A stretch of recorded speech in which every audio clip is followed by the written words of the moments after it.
आकाशवाणी कुरुक्षेत्र से सुनिए प्रायोजित कार्यक्रम आधुनिक कृषि चौपाल।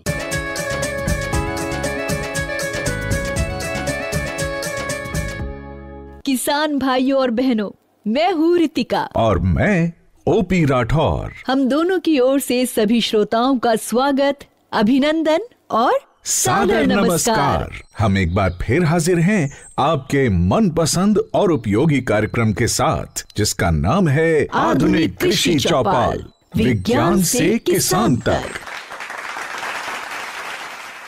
ये विशेष कार्यक्रम हम आपकी नजर कर रहे हैं भारत सरकार के कृषि एवं किसान कल्याण मंत्रालय के सौजन्य से। किसान भाइयों और बहनों, इस कार्यक्रम में हम आप तक पहुंचाते हैं नई वैज्ञानिक जानकारियां और ऐसे उपाय जिन्हें अपनाकर आप अपने और अपने परिवार की आमदनी बढ़ा सकते हैं और एक समृद्ध तथा खुशहाल जीवन की ओर कदम बढ़ा सकते हैं।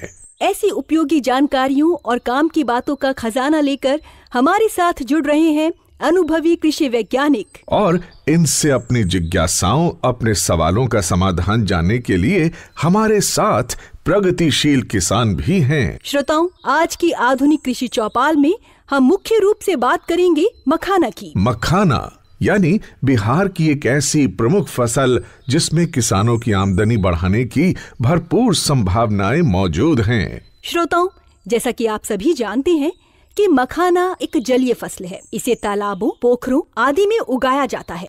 इसके कटीले बीजों की प्रोसेसिंग यानी प्रसंस्करण से तैयार होता है मखाना यानी लावा, जिसे हम सब बड़े चाव से खाते हैं। पोषण में भरपूर होने के कारण इसे आजकल सुपर फूड भी कहा जाता है। इसलिए घरेलू और वैश्विक बाजारों में मखाना की मांग लगातार बढ़ती जा रही है। इस अवसर का आर्थिक लाभ किसानों तक पहुंचाने के लिए भारत सरकार ने बिहार में मखाना बोर्ड गठित करने का फैसला लिया है। इसके जरिए मखाना का उत्पादन, प्रोसेसिंग और इसके उत्पादों के निर्माण को बढ़ावा दिया जाएगा।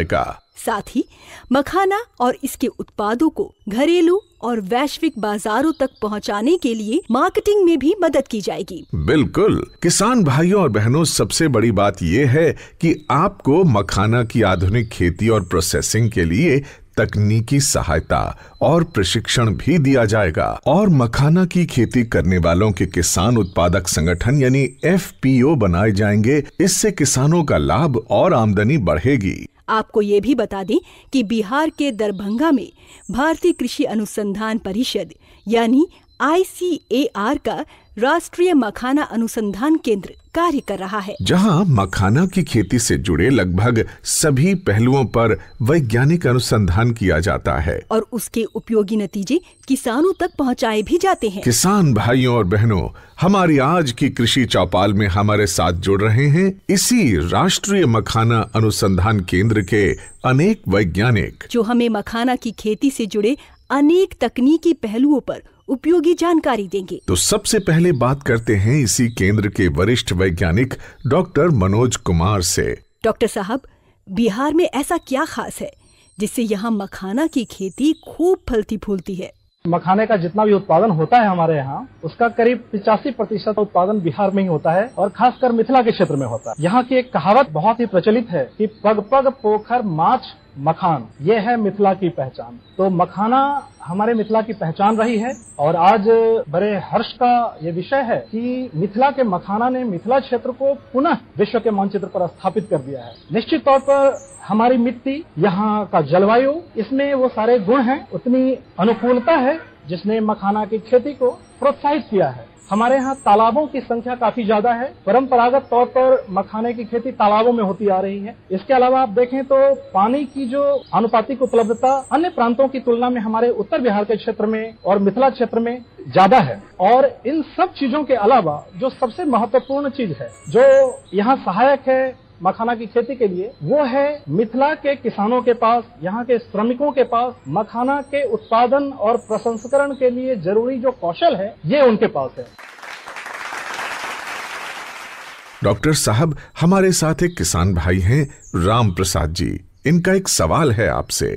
मखाना उत्पादन बढ़ोतरी में क्या नई तकनीकी बदलाव किए गए हैं जिससे हम लोगों को ज्यादा से ज्यादा मुनाफा हो सके? पहला जो सबसे महत्वपूर्ण तकनीक है जो विकसित की गई है हमारे राष्ट्रीय मखाना अनुसंधान केंद्र के द्वारा, वो है स्वर्ण वैदेही वैरायटी का विकसित होना।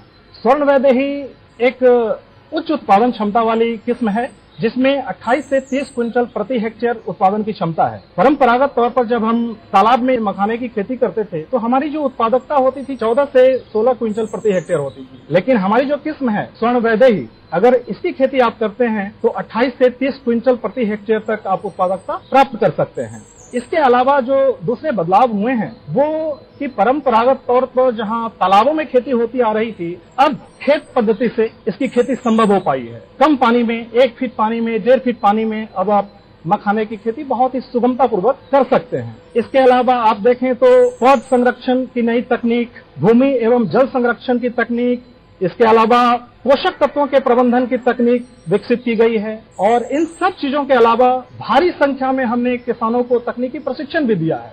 आप देखें तो पिछले 5 साल में 3000 से ज्यादा किसानों को हमने प्रशिक्षित किया है मखाना की खेती के लिए, मखाना के प्रसंस्करण के लिए और बाकी जो जरूरी तकनीकी सहयोग है वो हमने उनको प्रदान किया है। इन सबों के मद्देनजर हाल के समय में मखाना की खेती का तेजी से विस्तार हुआ है और साथ ही साथ आप जैसे जो अन्य किसान हैं मखाने की खेती में संलग्न हैं, उनकी आमदनी में भी आशातीत बढ़ोतरी हुई है।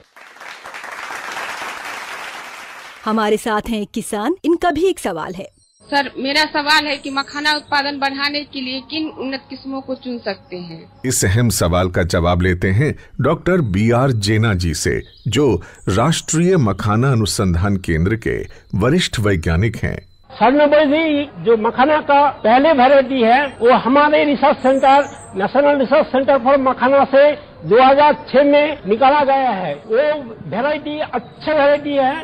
उसका उत्पादन का जो क्षमता है वो 27 क्विंटल से लेकर 30 क्विंटल पर हेक्टेयर होता है और इसका जो प्रोटीन परसेंट है 8.0% से लेकर 8.5% तक प्रोटीन मिलता है। और इसके अलावा ये जो वैरायटी है इसमें कार्बोहाइड्रेट और जो मैग्नीशियम, कैल्शियम ये भी अच्छा मात्रा में पाया जाता है। ये वैरायटी अभी बिल्कुल जो फील्ड वाला जो मखाना का कल्टीवेशन होता है उसमें ज्यादा प्रयोग किया जाता है और ये वैरायटी ये बहुत लोकप्रिय है और ये वैरायटी को अगर अपनाएंगे तो आपका जो आमदनी है उसमें बढ़ोतरी होगा। और अब हमारे साथ जुड़ रहे हैं राष्ट्रीय मखाना अनुसंधान केंद्र के वरिष्ठ वैज्ञानिक डॉक्टर SM राउत जी। डॉक्टर साहब, क्या किसी जलाशय में मखाने की खेती के साथ मछली पालन भी किया जा सकता है? इससे किसानों को क्या फायदा होगा? लगभग बिहार में 8 लाख हेक्टेयर इतना एरिया वाटर लॉक कंडीशन में है और अभी तक हम लोगों ने 1 लाख हमारा कल्टीवेशन एरिया भी हम लोगों ने अचीव नहीं किया है। तो हमारे पास एकदम ह्यूज पोटेंशियल है कि हम उसमें मखाना भी कल्टीवेशन कर सकते हैं, मछली पालन भी कर सकते हैं और दोनों का भी समेकित खेती भी कर सकते हैं। इंटीग्रेटेड एक्वाकल्चर सिस्टम में देखा जाए तो गहराई के अनुसार हम मछली पालन कर सकते हैं और मछलियों का भी चयन कर सकते हैं, जैसे कि खेती पद्धति हो गई, तालाब पद्धति हो गई। बहुत सारे किसान जो है वो चोर में करते हैं, मौन में करते हैं, जिसकी गहराई लगभग 1 मीटर से लेकर 1.5 मीटर तक है। कुछ मछलियों की वैरायटी है कार्प कल्चर, जैसे रोहू हो गया, कटला हो गया, मिर्गल हो गया। इन वैरायटी का हम यूज कर सकते हैं मखाना के साथ। और कम जो गहराई वाली खेती पद्धति है मखाना की, वहाँ हम सिंगी है, मागुर है, ये वाली मछलियाँ हम ले सकते हैं। डॉक्टर मनोज, हाल ही में मखाना का व्यावसायिक महत्व बढ़ा है, लोकप्रियता बढ़ी है, तो आप मखाना उद्योग में कितना विकास, कितना विस्तार देख पा रहे हैं? मखाने में पाई जाने वाली पौष्टिकता, इसमें पाए जाने वाले औषधीय गुण, इन सबों के प्रति पूरी दुनिया में जैसे जैसे जागरूकता बढ़ रही है वैसे वैसे मखाना की मांग बहुत तेजी से वैश्विक स्तर पर बढ़ी है और साथ ही मखाने की कीमत भी बढ़ी है। तो मखाने की बढ़ती मांग वैश्विक स्तर पर और इसकी बढ़ती कीमत, इसने हमारे किसानों के लिए एक बहुत ही सुनहरा मौका प्रदान किया है। अभी आप देखें तो पिछले 5 साल में मखाने की खेती का विस्तार 15,000 हेक्टेयर या 13,000 हेक्टेयर में जहां मखाने की खेती होती थी, आज 35,000 हेक्टेयर से ज्यादा में मखाने की खेती हो रही है। किसानों की आमदनी आज से 5 साल पहले तक जहां मखाना की खेती से प्रति हेक्टेयर हम 45,000 या 50,000 की बात करते थे, आज मखाने की औसत खेती से भी किसानों की आमदनी 4 लाख से 5 लाख रुपए प्रति हेक्टेयर तक बहुत सुगमता से किसान प्राप्त कर पाते हैं। इसके अलावा आप देखें तो बहुत सारे नए किसान हैं, शिक्षित युवा हैं, जो अब मखाने की खेती की तरफ आकर्षित हो रहे हैं मखाने में आमदनी की संभावनाओं को देखते हुए। किसान भाइयों और बहनों, अब हम मखाना की खेती से थोड़ा आगे बढ़कर चलते हैं इसके मशीनीकरण और प्रोसेसिंग की ओर। हाँ, और मखाना की खेती में मशीनों के इस्तेमाल की जानकारी दे रही हैं राष्ट्रीय मखाना अनुसंधान केंद्र के निदेशक डॉक्टर नचिकेत कोतवाली वाले। पिछले 5 वर्षों में मखाना का उत्पादन का जो क्षेत्र है वो 3 गुना के आसपास बढ़ गया। ये क्यों बढ़ा? क्योंकि मशीनें थी, और ये मशीनों के द्वारा जो है श्रम कम होता है, काम बड़ी तेजी से होता है, काम बड़ी अच्छाई से होता है, और इसके साथ में जोखिमें होती किसी काम को करने में, वो सारी जोखिमें कम हो जाती। अब जैसे मखाना से संबंधित यदि हम बात करें तो जो खेत है, खेत को तैयार करना, या तालाब है, तालाब में से गाद निकालना, या फिर मेड़ बनाना, इस तरह के बहुत सारे ऐसे कार्य है जिसमें बहुत ज्यादा लेबर की आवश्यकता होती है। लेकिन ये लेबर अब धीरे धीरे कम होते जा रहा है। अभी स्थिति ये है कि आने वाले कुछ समय में हमारे पास में उत्पादन करने वाले कम रहेंगे और खाने वाले ज्यादा रहेंगे। तो इसका मतलब ये है कि हमें यंत्रों के बगैर हमारा काम नहीं होगा। हमारे माननीय प्रधानमंत्री जी ने जो एक सपना देखा है 2047 तक हमारा देश विकसित भारत होगा, तो उस सपने में एक ध्येय भी है कि हमारी कृषि में 75% मशीनीकरण हो जाएगा। और इसके लिए मशीनों की आवश्यकता, नए नए मशीन को इजाद करना और उनको किसानों तक पहुंचाना, इसके लिए भारतीय कृषि अनुसंधान परिषद और साथ में कृषि एवं किसान कल्याण मंत्रालय, हम लोग मिलकर इसके लिए काम कर रहे हैं। डॉक्टर नचिकेत जी, हमारे किसान भाई महेश मिश्रा जी आपसे कुछ सवाल पूछना चाहते हैं।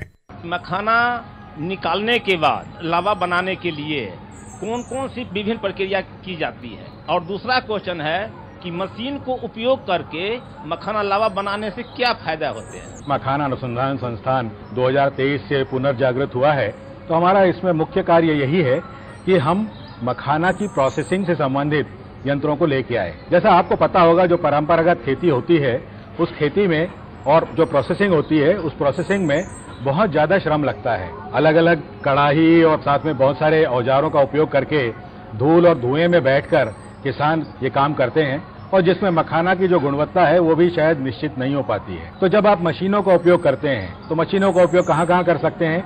मशीनों का उपयोग आप कर सकते हैं मखाने की धुलाई में, सुखाने में, उसके बाद ग्रेडिंग में, ग्रेडिंग करने के बाद में उसकी जो प्राथमिक रोस्टिंग की जाती है, प्राइमरी रोस्टिंग करते हैं उसमें, उसके बाद रोस्टिंग और पॉपिंग करते हैं जिसमें मखाना फोड़ के लावा बनाया जाता है उसमें, फिर जो लावा बन गया उस लावा को जो ग्रेडिंग की जाती है इसमें, और पैकिंग में। तो ये सारे कार्यों के लिए हमारे पास में मशीनें उपलब्ध हैं। और 2023 से जब से ये राष्ट्रीय मखाना अनुसंधान संस्थान फिर से कार्यशील हुआ है, तो तब से हम लोगों ने यहाँ पर एक पूरा प्रोटोटाइप प्लांट है जिसमें ये सारे यंत्र लगे हुए हैं। एक जैसा लावा आएगा, पूरा गोल आएगा, कोई चपटा नहीं आएगा, और साथ ही साथ में पूरी तरह से हाइजीनिक कंडीशन यानी कि स्वच्छता के साथ बनाया हुआ लावा है। तो जो एक्सपोर्ट करना चाहते हैं जो लोग, उनके लिए भी ये बहुत आवश्यक हो जाएगा कि पूरा मशीनीकरण करें जिससे कि कंटामिनेशन किसी तरह का ना हो। किसान भाइयों और बहनों, जैसा आप जानते हैं, मखाना की खेती में तालाब की तैयारी बहुत महत्वपूर्ण है। इसमें मेहनत भी बहुत लगती है। तो क्या इसके लिए भी मशीनें मौजूद हैं? ये काम की बात बता रहे हैं राष्ट्रीय मखाना अनुसंधान केंद्र के वैज्ञानिक डॉक्टर सूर्यकांत कराटे। सबसे पहले बात किया जाए तो खेत की तैयारी करनी है तो मिट्टी की अच्छी तरह से तैयारी करनी पड़ेगी। इसके लिए हम प्राथमिक जुताई, द्वितीयक जुताई, पडलिंग यानी कि कीचड़ में गीली जुताई कर सकते हैं। प्राथमिक जुताई में हम ट्रैक्टर के साथ कुछ हल है जैसे कि यम्बी प्लाव है, डिस्क प्लाव है, उसका उपयोग करके मिट्टी को अच्छी तरह से तैयार कर सकते हैं। उसके बाद द्वितीयक जुताई हम कर सकते हैं। इसमें कुछ साधनों जैसे कि डिस्क हैरो है और कल्टीवेटर है, उसका उपयोग ट्रैक्टर के साथ करके हम मिट्टी को अधिक भुरभुरा बना सकते हैं। इसके साथ हम मिट्टी की खरपतवार का भी नियंत्रण कर सकते हैं। उसके बाद मखाना के पौधों को लगाने के लिए और अच्छा और उपयुक्त तो बेड बनाने के लिए हम गीली जुताई यानी कि पडलिंग करते हैं। उसकी वजह से पौधों का जो वृद्धि होता है, विकास होता है, बहुत अच्छे तरीके से होता है। यदि छोटे तालाब है, छोटे छोटे खेत है, तो हम ट्रैक्टर की जगह पे पावर टिलर का भी उपयोग कर सकते हैं। यदि हमें तालाब बनाना है, खेत से मिट्टी की खुदाई करना है, तो आज बहुत सारी अर्थ मूविंग मशीन है जिसका हम उपयोग करके ये सारे काम आसान तरीके से कर सकते हैं।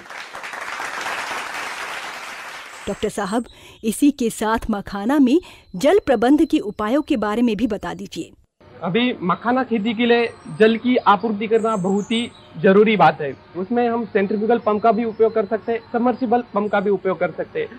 यदि हमें पानी को उठाना है और वो तालाबों से और नहरों से उठाना है तो हम सेंट्रीफ्यूगल पंप का उपयोग कर सकते हैं। यदि हमें बोरवेल और ट्यूबवेल से पानी उठाना है तो हम सबमर्सिबल पंप का उपयोग कर सकते हैं। इसमें भी सिंगल स्टेज और मल्टी स्टेज पंप आते हैं, इसको हम अपने जरूरत के हिसाब से सिलेक्ट कर सकते हैं। आजकल नए तरीके से सौर ऊर्जा पंप भी आए हैं, जैसे कि हमारे भारत सरकार ने प्रधानमंत्री कुसुम योजना शुरू की है, उसके तहत किसानों को सौर पंप के इंस्टॉल करने के लिए मदद की जाती है।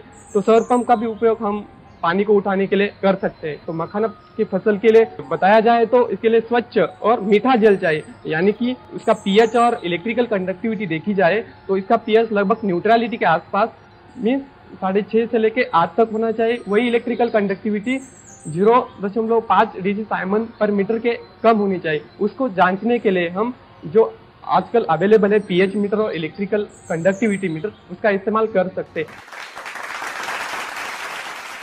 श्रोताओं, अन्य फसलों की तरह मखाना की फसलों को भी कीड़ों से नुकसान पहुंच सकता है। चूहे भी इसे नुकसान पहुंचाते हैं। तो इस नुकसान से कैसे बचा जाए, क्या उपाय किए जाएं?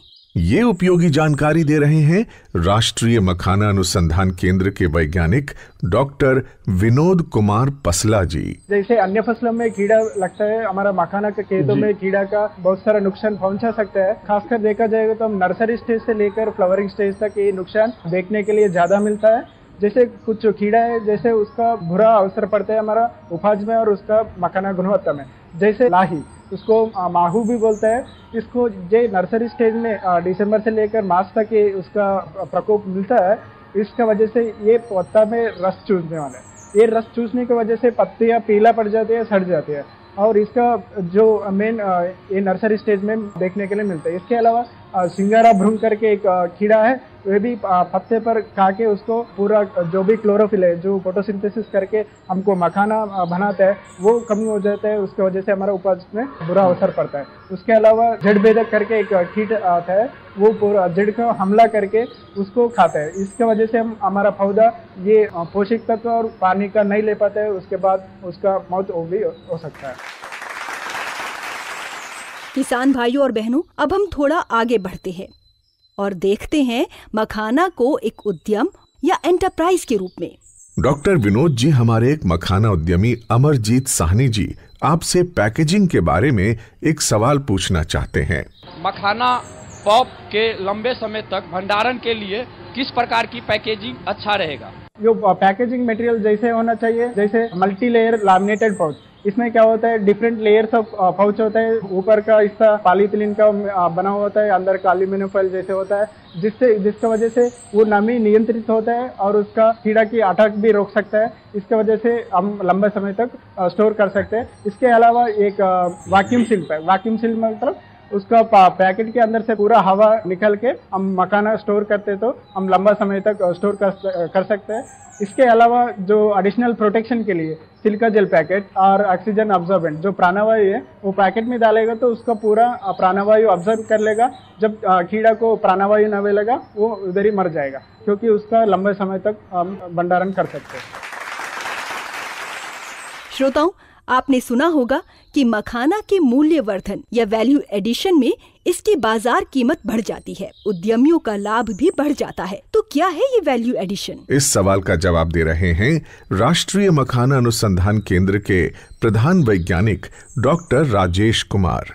अगर हम केवल मखाना को पॉलिश कर देंगे और सफेद रंग का ज्यादा दिखने लगता है तो उसकी वैल्यू 10% के करीब बढ़ जाती है और इतना ज्यादा पैसा मिलता है। फिर दूसरा आता है उसको अलग अलग साइजेस में ग्रेड करने का, जैसे कि हमें पता है 4 सूता प्लस, 5 सूता प्लस, 6 सूता प्लस। क्योंकि गुणवत्ता में कोई फर्क नहीं आता लेकिन देखने में अच्छा लगता है, तो इसलिए जो कस्टमर पे कर सकता है वो उसका ज्यादा पैसा देने को तैयार हो। तो केवल ग्रेडिंग करने से ही हम एक्सपोर्ट मार्केट में इसकी कीमत तकरीबन 2200-2300 रुपया किलो।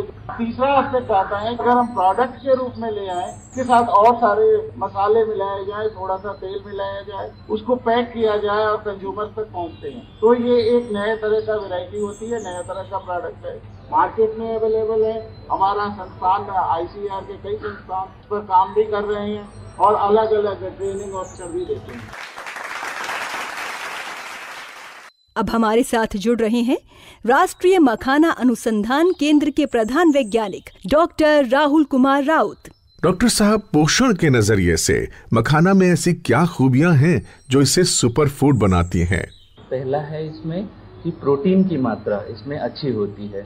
जैसे मखाना मिलावा में लगभग 9.7% प्रोटीन होती है, तो इससे हमारा जो डेली प्रोटीन इनटेक है वो पूरा किया जा सकता है। इसके साथ इसमें और एक मानक होता है जिसको हम बोलते हैं ग्लाइसेमिक इंडेक्स। ये जिस प्रोडक्ट में जितना कम होता है तो हम डायबिटिक पेशेंट को इसका सजेस्ट कर सकते हैं। तो मखाना एक डायबिटिक पेशेंट के लिए एक अच्छा डाइट के हिसाब से इस्तेमाल किया जा सकता है। और इसमें फाइबर कंटेंट भी ज्यादा होता है, जिससे कि कॉन्स्टिपेशन का इश्यू जिनको है उनके लिए हम वो फूड सजेस्ट कर सकते हैं। तो ये कुछ हेल्थ बेनिफिट्स हैं। डॉक्टर राहुल, मखाना और इसके उत्पादों का लंबे समय तक भंडारण कैसे करेंगे? क्या उपाय करने चाहिए? मखाना कोई भी खाद्य उत्पाद जब होता है तो हमें ये ध्यान रखनी चाहिए कि उसकी गुणवत्ता और उसका जो शेल्फ लाइफ होता है, मतलब उसका क्वालिटी ज्यादा दिन तक बनी रहे, उसके लिए उसका सही से स्टोरेज होना जरूरी है। तो जहाँ पे हम उसको स्टोर कर रहे हैं तो वो जगह एक तो साफ सुथरी होनी चाहिए, वहाँ पे जैसे चूहा या कोई भी ऐसे कीड़े वगैरह का कॉन्टेमिनेशन ना हो। उसके साथ वो एक सुस्त जगह होनी चाहिए, क्योंकि नमी के वजह से भी खाद्य उत्पाद डैमेज होते हैं। तो जैसे मखाना की बात है, जो लावा होता है उसमें काफी मॉइस्चर कम रहता है, तो हमें ये भी इंश्योर करना चाहिए कि स्टोरेज के समय वो बाहर के नमी ना सोख ले, जिसकी वजह से वो क्रिस्पी नहीं रहता, नरम हो जाता है। तो उसके लिए अच्छे पैकेजिंग का इस्तेमाल कर सकते हैं, एयर टाइट पैकेज इस्तेमाल कर सकते हैं, उसको वैक्यूम पैकिंग भी कर सकते हैं जिसके उसका शेल्फ लाइफ भी बना रहे और उसकी ताजगी मेंटेन रहे। उसके साथ जो वैल्यू एडेड प्रोडक्ट्स बनते हैं तो उसका एक्सपायरी डेट के अंदर ही हमें उसको इस्तेमाल करना चाहिए। किसान भाइयों और बहनों, मखाना को एक सफल उद्यम के रूप में पहचान दिलाने वाले उद्यमी मनीष आनंद जी हमारे साथ हैं। आप इनसे सवाल पूछ सकते हैं। तो पहला सवाल पूछ रहे हैं किसान भाई बुटाई मुखिया जी।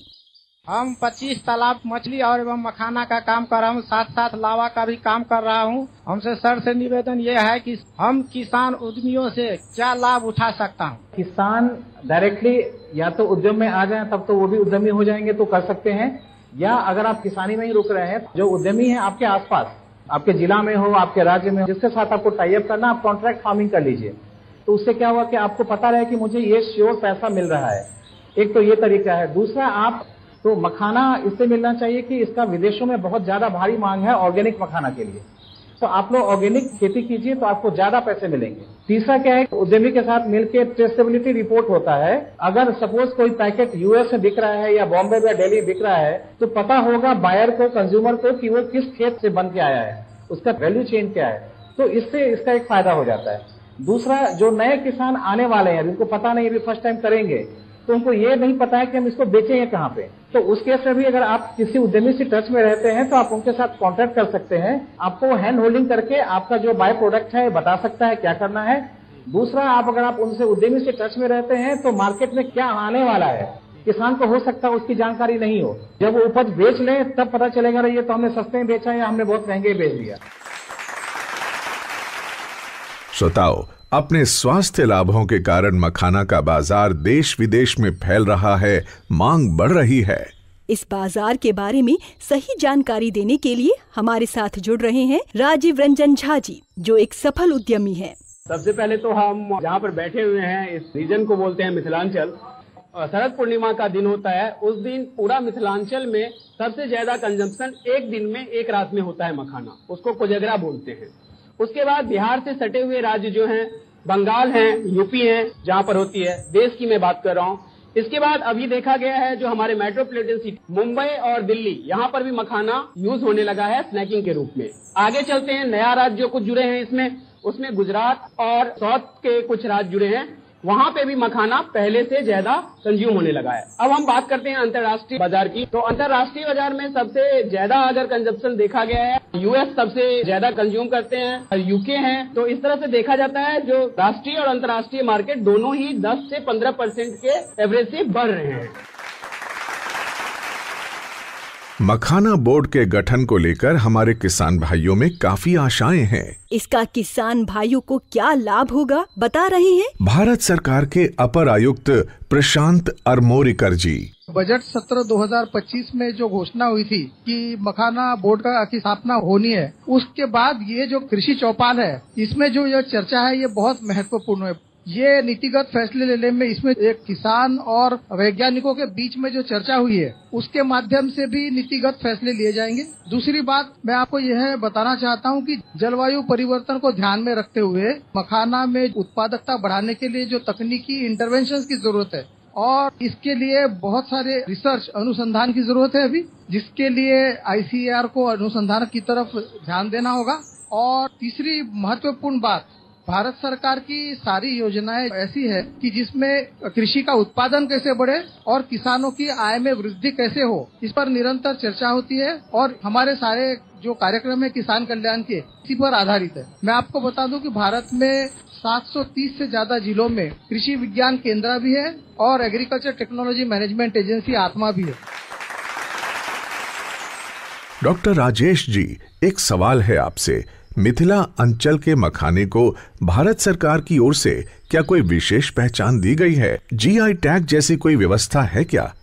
GI टैग मखाने को मिला हुआ है और उसका नाम है मिथिला मखाना। मतलब ये है कि इस मिथिला अंचल में अगर मखाना प्रोड्यूस करते हैं, आप उगाते हैं और यहाँ से लावा बनता है तो उसका एक सर्टिफिकेशन होता है जो बिहार एग्रीकल्चर यूनिवर्सिटी से मिलेगा।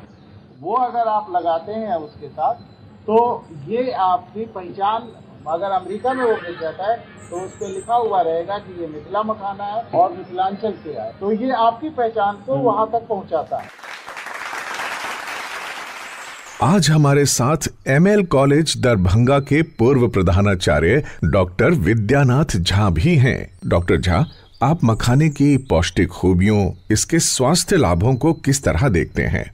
इसमें जो प्रोटीन है करीब 10% के आसपास होता है और लोगों ने भी कहा है, लेकिन इसकी जो गुणवत्ता है, जैसे मैं कहता हूं कि हम चावल के साथ दाल मिला के खाते हैं, सब्जी मिला के खाते, केवल चावल खा के जिंदा नहीं रह सकते, केवल दाल खा के जिंदा नहीं रह सकते, हमें मिला के खाना पड़ता है बैलेंस्ड फूड के लिए। और भी चीजें जो जरूरी है भोजन में सब खाना पड़ता है। वो इसलिए है कि प्रोटीन बना हुआ होता है अमीनो अम्लों से। जैसे हमारा घर बना हुआ होता है ईंटों से, उसी तरह से प्रोटीन बना हुआ होता है अमीनो अम्लों से। और कुछ अमीनो अम्ल ऐसे होते हैं जो कि हमारा शरीर नहीं बनाता है। वो किसी भोज्य पदार्थ में कितनी उसकी मात्रा है उससे उसका मूल्य आंका जाता है। तो मखाने में आवश्यक अमीनो अम्लों का अनुपात है वो 90 के आसपास है, जो कि इसको मछली, मांस, अंडा के समकक्ष बनाता है। एंटी डायबिटिक कंपाउंड अभी हाल में HbAC, हाइड्रोक्सी बेटुलिनिक एसिड, बीटा कैप्राइलेट, ये कंपाउंड आइडेंटिफाई कर दिया गया है। तो ये डायबिटीज में है, हृदय रोगों में गुणकारी है। तो हम इसको सोयाबीन की तरह न्यूट्रास्यूटिकल बोलते हैं। केवल न्यूट्रास्यूटिकल मतलब खाद्य औषधि है, खाद्य भी है और औषधि भी है।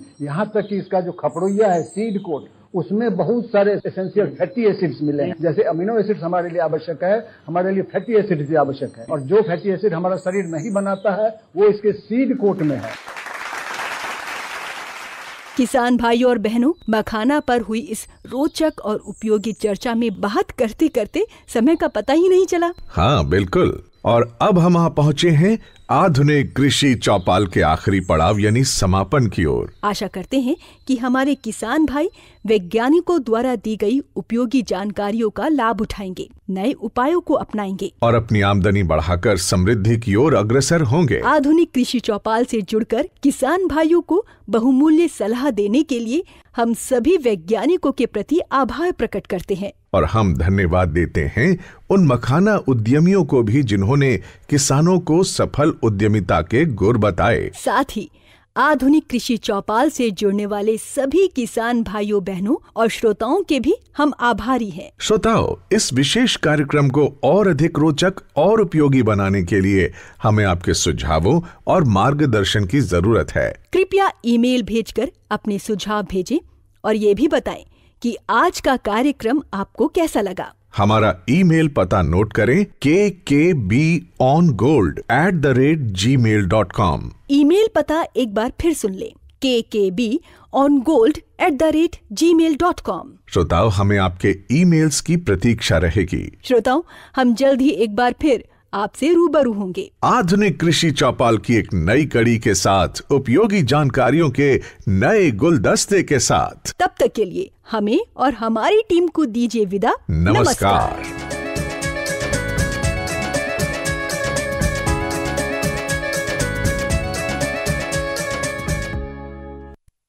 अभी आप सुन रहे थे प्रायोजित कार्यक्रम आधुनिक कृषि चौपाल।